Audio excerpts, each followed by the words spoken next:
Selamat pagi jemaat yang dikasih Tuhan.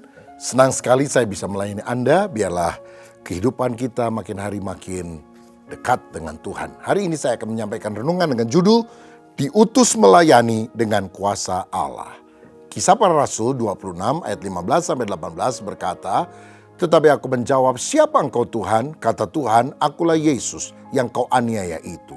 Tetapi sekarang bangunlah dan berdirilah, aku menampakkan diri kepadamu untuk menetapkan engkau menjadi pelayan dan saksi tentang segala sesuatu yang telah kau lihat daripadaku dan tentang apa yang akan kuperlihatkan kepadamu nanti. Aku akan mengasingkan engkau dari bangsa ini dan dari bangsa-bangsa lain. Dan aku akan mengutus engkau kepada mereka untuk membuka mata mereka supaya mereka berbalik dari kegelapan kepada terang dan dari kuasa iblis kepada Allah. Supaya mereka oleh iman mereka kepadaku memperoleh pengampunan dosa dan mendapat bagian dalam apa yang ditentukan untuk orang-orang yang dikuduskan." Saudara, Paulus menceritakan pengalaman pertobatannya kepada Raja Agripa II. Dia berkisah bahwa dia seorang penganut agama Yahudi yang taat. Dia seorang penganiaya jemaat. Tetapi satu kali dia melihat cahaya yang begitu menyilaukan mata dan suara yang berkata, "Saulus, Saulus, mengapa engkau menganiaya aku?" Rebahlah dia ke tanah dan dia tahu ini sosok ilahi yang membuat dia bergetar. Dan dia bertanya, "Siapakah engkau Tuhan?" Dia bertanya bukan siapa engkau Tuhan, tapi siapa engkau Tuhan. Karena di siang hari bolong kalau ada cahaya yang lebih silau dari cahaya matahari, membuat dia terpelanting. Dia dan semua orang-orang yang mengiringi dia, ini pasti kuasa ilahi, bukan cuma manusia. Dan dia juga berpikir, aduh aku mau siksa, bunuh orang-orang Kristen yang ada di bawah. Yang teriak kok sorga, langit. Jadi dia teriak, "Siapa engkau Tuhan?" Saudara, karena fenomena yang dahsyat ini, dia tahu bahwa itu adalah Tuhan. Dan pribadi itu berkata, "Akulah Yesus." Dari sini kita tahu, Yesus bukan cuma manusia biasa. Dia adalah Tuhan, penguasa alam semesta. Dan Tuhan Yesus itu berkata, "Aku menetapkan engkau menjadi pelayan dan saksi tentang apa yang telah kau lihat dan yang akan kuperlihatkan nanti." Saya percaya bahwa ketika seorang bisa bertobat dan melayani Tuhan, itu kasih karunia Tuhan. Itu adalah penetapan Tuhan. Saya dulu tamat SMA gak mau jadi pendeta.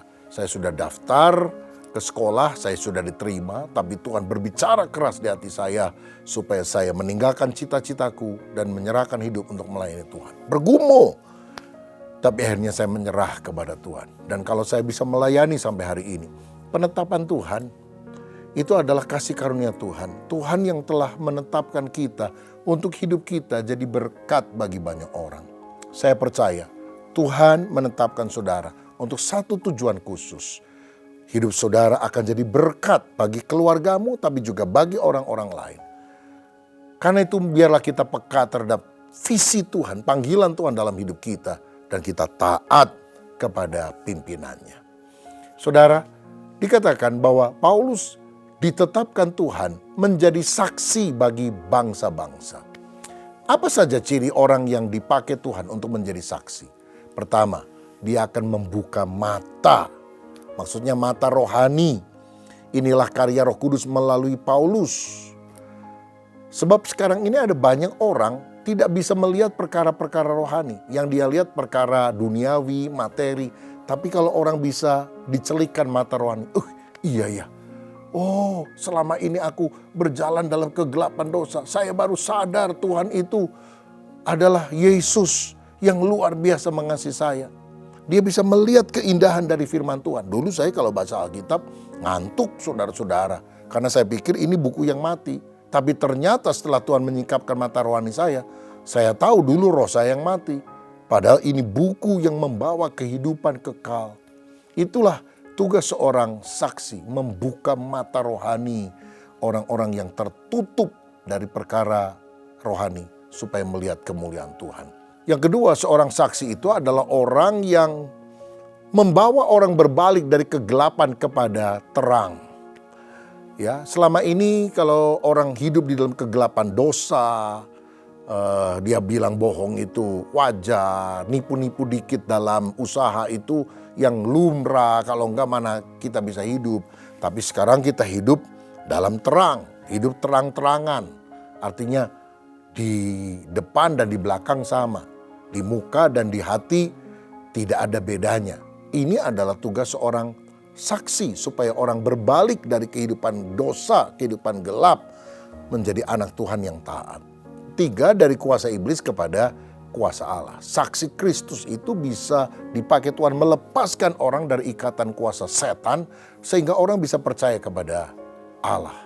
Saudara, saya pernah mengalami ada orang-orang yang datang terikat oleh kuasa gelap, jimatnya banyak dan sebagainya. Kita doa dalam nama Yesus. Akhirnya keluar itu setan dan dia serahkan semua jimatnya, dibakar dalam nama Yesus. Dia jadi orang yang hidup baru. Segala kutuk telah disingkirkan dan mereka percaya kepada Yesus Kristus. Jadi pelayan Tuhan. Satu kali saya juga melayat, ada satu keluarga yang kehilangan 2 anaknya yang masih kecil-kecil. Kalau nggak salah 10 tahun dan 6 tahun. Dalam jangka waktu yang tidak terlalu jauh, saudara. Nah, mereka bukan anggota jemaat yang saya layani, tapi adiknya adalah jemaat. Jadi saya datang menyatakan bela sungkawa. Dan waktu saya dengar bagaimana 2 anaknya yang masih kecil ini meninggal oleh penyakit yang agak aneh juga. Saya ngomong kepada bapak itu, "Pak, maafkan saya. Tapi apa Bapak pernah ke dukun, diberi jimat dan sebagainya?" "Iya Pak Pendeta, pernah. Kalau semua acara penguburan selesai, Bapak datang ya ke kantor gereja. Saya mau berdoa untuk Bapak, kalau Bapak mau. Supaya hidupmu tidak lagi di bawah kutuk, tapi hidupmu sungguh diberkati oleh Tuhan. Sebab setan hanya datang untuk mencuri, membunuh, membinasakan. Tapi Yesus ingin memberikan hidup yang kekal dan berkelimpahan kepadamu. Apalagi anakmu tinggal 1. Jangan sampai hal yang buruk ini terjadi kepada dia." Dia bilang, saya siap." Dan beberapa waktu kemudian dia datang, saya doakan saudara-saudara. Wah, manifestasi luar biasa. Tapi akhirnya semua kuasa kegelapannya keluar dan dia menjadi orang yang hidup baru. Anaknya sekarang sudah dewasa, sehat, kuat oleh anugerah Tuhan. Seorang saksi Kristus diberi kuasa untuk melepaskan orang dari kuasa iblis sehingga sungguh-sungguh mengabdikan diri kepada Allah. Seorang saksi juga dikatakan supaya mereka oleh iman memperoleh pengampunan dosa dan mendapat bagian dari apa yang telah ditentukan untuk orang kudus. Seorang saksi juga mendorong supaya orang yang dilayani itu beriman agar dosanya diampuni. Tuhan siap mengampuni segala dosa kita. Bagian kita adalah beriman. Beriman kepada siapa? Kepada Yesus yang rela mati di kayu salib. Sehingga segala dosa kita diampuni bukan karena amal perbuatan kita, tetapi karena kita percaya bahwa Dia telah mengangkut segala dosa kita dan segala berkat rohani Tuhan akan berikan kepada kita. Saudara-saudara, Paulus kemudian menyaksikan pertobatannya berulang-ulang dalam berbagai kesempatan. Tujuannya apa?